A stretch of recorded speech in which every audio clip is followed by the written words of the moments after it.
बहुत समय पहले की बात है। किसी गांव में बिरजू नाम का एक किसान रहता था। उसके दो पुत्र थे, राघव और माधव। लेकिन दोनों के स्वभाव में बहुत अंतर था। जहां बड़ा बेटा राघव लालची और मक्कार किस्म का था, वही छोटा बेटा माधव शांत और रहम दिल था। बिरजू के दिन खेती बाड़ी करते हुए बड़े ही सुखपूर्वक बीत रहे थे। लेकिन एक दिन बिरजू बीमार पड़ गया और बहुत इलाज कराने के बाद भी वो ठीक नहीं हो पाया।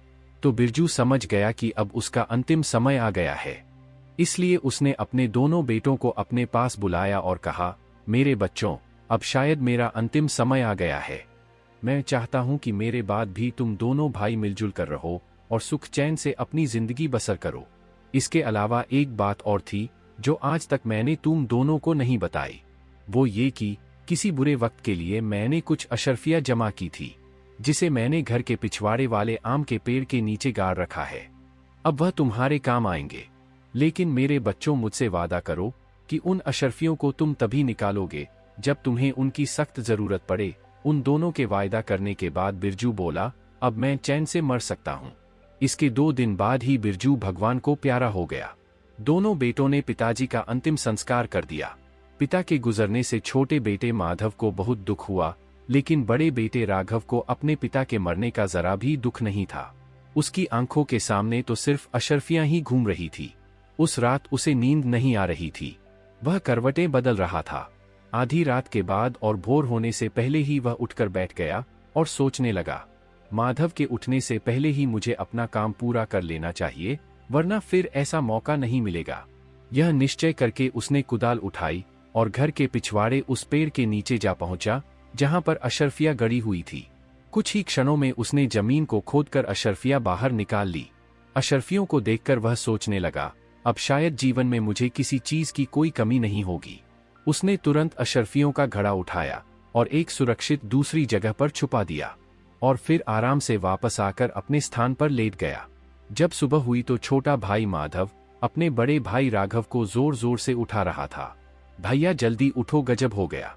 पिछवाड़े वाले आम के पेड़ के नीचे की जमीन खुद ही पड़ी है और वहां से अशर्फियों का घड़ा गायब है। लगता है कोई चोर हमारी सारी अशर्फियां लेकर निकल गया। राघव ने आश्चर्य और हैरानी का बहाना बनाते हुए माधव के साथ उस जगह पर पहुंचा जहां जमीन खुदी पड़ी थी। राघव ने कुछ सोचकर अपने छोटे भाई पर चिल्लाने लगा, मेरे और तुम्हारे सिवा इन अशर्फियों के बारे में कोई नहीं जानता था, इसलिए यह बात साफ है कि तुम अकेले ही सारी अशर्फियां हड़प करना चाहते हो। माधव के लाख मना करने के बाद भी राघव ने उसकी एक ना सुनी और उसे घर से निकाल दिया। माधव दुखी मन लेकर वहां से चला गया।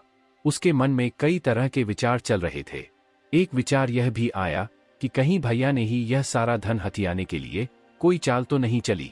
वह अपने विचारों में मगन लगातार चलता ही जा रहा था। चलते चलते वह एक बड़ी सी चट्टान के ऊपर जा पहुंचा।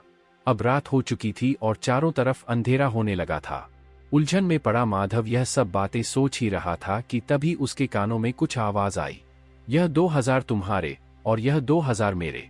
वह सोचने लगा, यह आवाज कैसी है। सच्चाई जानने के लिए माधव ने नीचे की तरफ झांका तो देखा कि 2 आदमी वहां पर धन का बंटवारा कर रहे थे।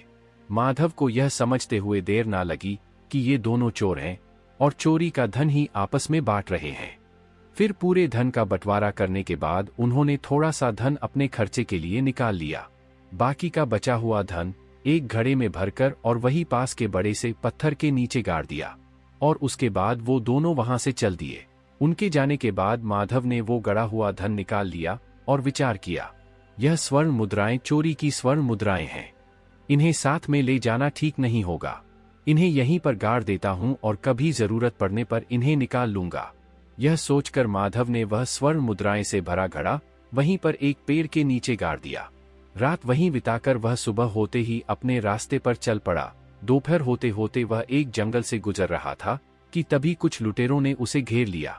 लुटेरों का सरदार बोला, खबरदार, जो कुछ भी तुम्हारे पास है निकाल दो, वरना जान से मार दिए जाओगे।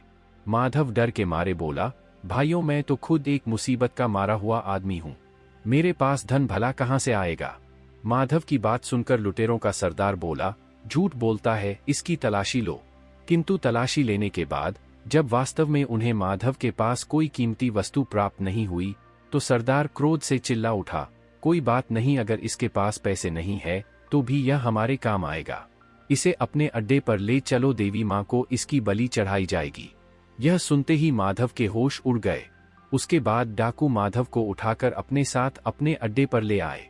परंतु उनके अड्डे तक पहुंचते पहुंचते माधव ने एक उपाय सोच लिया था। अड्डे पर पहुंचने के बाद उसने डाकुओं के सरदार से कहा, अगर तुम मुझे अपने दल में शामिल कर लेने का वचन दो तो मैं तुम्हें 4000 स्वर्ण मुद्राओं का पता बता सकता हूँ। लुटेरों के सरदार ने कहा, यदि तुम सच कहते हो तो हमें शर्त मंजूर है। जल्दी से उन स्वर्ण मुद्राओं का पता बताओ। उसके बाद माधव उन डाकुओं को उस जगह पर ले गया जहां पर उसने स्वर्ण मुद्राएं दबाई हुई थी। सरदार के आदेश पर तुरंत उसके आदमियों ने उस जगह को खोदा तो 4000 स्वर्ण मुद्राएं उनके सामने थी। स्वर्ण मुद्राओं को देखकर वे सभी बहुत ही खुश हो गए। स्वर्ण मुद्राओं को एक थैली में भरकर वह अपने अड्डे की ओर चल पड़े। परंतु माधव के दिमाग में कुछ और ही योजना चल रही थी। वह सोच रहा था, स्वर्ण मुद्राएं एक प्रकार से तो मेरे काम ही आई हैं, लेकिन मैं जरूर इन डाकुओं लिए जल्द ही मौत का कारण बन जाऊंगा। इस घटना के बाद माधव लुटेरों के गिरोह के साथ ही रहने लगा। धीरे धीरे वह लुटेरों के सरदार का सबसे विश्वसनीय आदमी बन चुका था। कुछ दिनों बाद माधव ने सरदार से कहा, सरदार, मैं एक सप्ताह के लिए अपने गांव जाना चाहता हूं। वहां पर मेरी बूढ़ी माँ है और मैं उससे एक बार मिलना चाहता हूं। सरदार, जो माधव की योजना से बिल्कुल ही अनजान था और उसे अपना सबसे खास आदमी मानता था, इसलिए सरदार ने माधव को एक सप्ताह के लिए घर जाने की आज्ञा दे दी। माधव अपने घर जाने के लिए रवाना तो हुआ, परंतु वहां जाने की बजाय वह सीधे राजा के महल की तरफ चला गया। उधर राजमहल में महाराज पहले से ही उस डाकू के आतंक से बहुत ही परेशान थे। वह अपने महामंत्री से कह रहे थे, महामंत्री जी, आखिर वह डाकू कब पकड़ा जाएगा? पूरा देश उससे आतंकित हो रहा है। महामंत्री बोला, मैं अपनी ओर से पूरी कोशिश कर रहा हूं महाराज। वह दुष्ट जल्द ही कारागार में नजर आएगा। उसी समय वहां पर एक पहरेदार आया और बोला, महाराज की जय हो। महाराज, एक व्यक्ति डाकू जगीरा के संबंध में आपसे तुरंत मिलना चाहता है। महाराज की आज्ञा पाकर पहरेदार माधव को राजा के पास लेकर आया। माधव बोला, महाराज को मेरा प्रणाम। महाराज, मेरा नाम माधव है और मैं डाकू जगीरा के विषय में आपसे कुछ जरूरी बात करना चाहता हूँ। राजा के कहने पर माधव ने अपने और डाकू जगीरा के बारे में सब सच बता दिया और आगे बोला, महाराज, इस तरह से अब मैं उसे डाकू का एक विश्वास पात्र बन चुका हूँ और मैंने उसे अपने जाल में फंसा लिया है। बस उसे और उसके साथियों को पकड़ने के लिए मुझे अब आपके सहयोग की आवश्यकता है। राजा बोले, बहुत खूब नौजवान, तुम्हारी चतुराई और साहस से मैं बहुत ही प्रसन्न हूँ। उन भयानक डाकुओं को पकड़ने के लिए जो भी सहयोग चाहिए मैं करने को तैयार हूँ। कहो क्या करना होगा?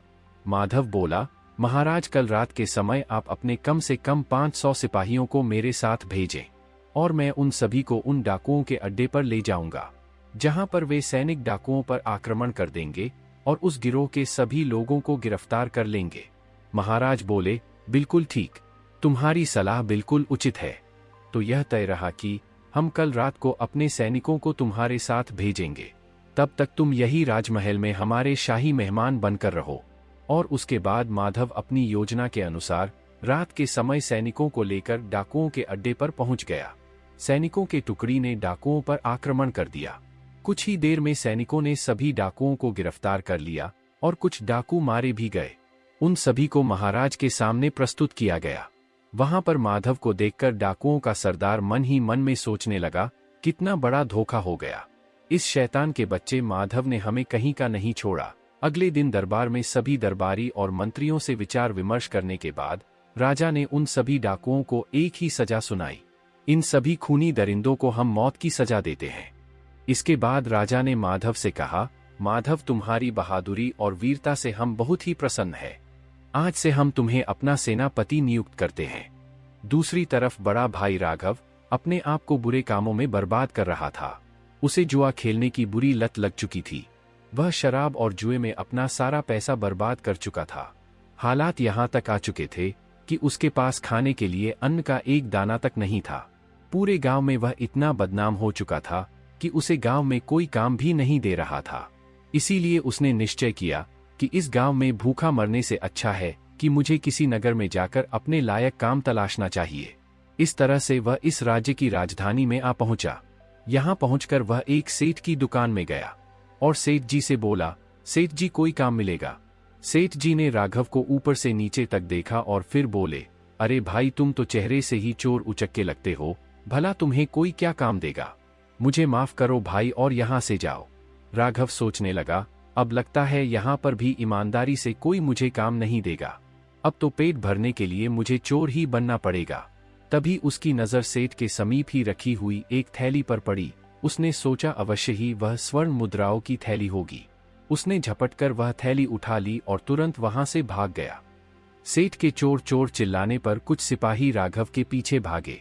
सिपाहियों से बचने के लिए राघव एक गरीब मजदूर की झोपड़ी में घुस गया। राघव को देखते ही मजदूर डर के मारे जोर से चीख पड़ा। मजदूर के चीखने की आवाज सुनकर सैनिक उसकी झोपड़ी की तरफ भागे। जैसे ही राघव झोपड़ी से निकलकर एक दीवार फांद रहा था तो अचानक उसका पैर फिसला और वो नीचे गिरा और तीखे पत्थर से उसका सर टकराया और उसकी तुरंत ही मौत हो गई। सैनिकों ने उसके पास से सेठ की थैली बरामद कर सेठ को वापस कर दी। इधर सेनापति बन चुका माधव अपना काम पूरी ईमानदारी से कर रहा था।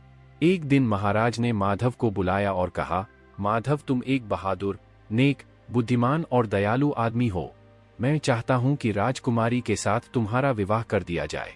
कहो तुम क्या जवाब देते हो। महाराज अगर आपकी यही इच्छा है तो मैं इनकार नहीं कर सकता। मुझे यह विवाह स्वीकार है। उसके बाद कुछ दिनों में एक शुभ मुहूर्त देखकर दोनों का विवाह संपन्न कर दिया गया। विवाह को कुछ ही दिन बीते थे कि महाराज ने माधव से कहा, बेटे माधव अब हम बूढ़े हो चुके हैं, इसीलिए हम चाहते हैं कि राज्य की बागडोर अब तुम संभालो। और अगले ही दिन माधव का राजतिलक कर दिया गया। पुत्री का विवाह करने के बाद महाराज अब तीर्थ यात्रा को निकल चुके थे और अब माधव अपनी रानी के साथ हंसी खुशी राज्य को संभालने लगे। तो दोस्तों ये कहानी आप लोगों को कैसी लगी? कृपया अपने विचार कमेंट्स के माध्यम से जरूर दें और यदि कहानी पसंद आई हो तो वीडियो को लाइक, शेयर और सब्सक्राइब जरूर कर दें।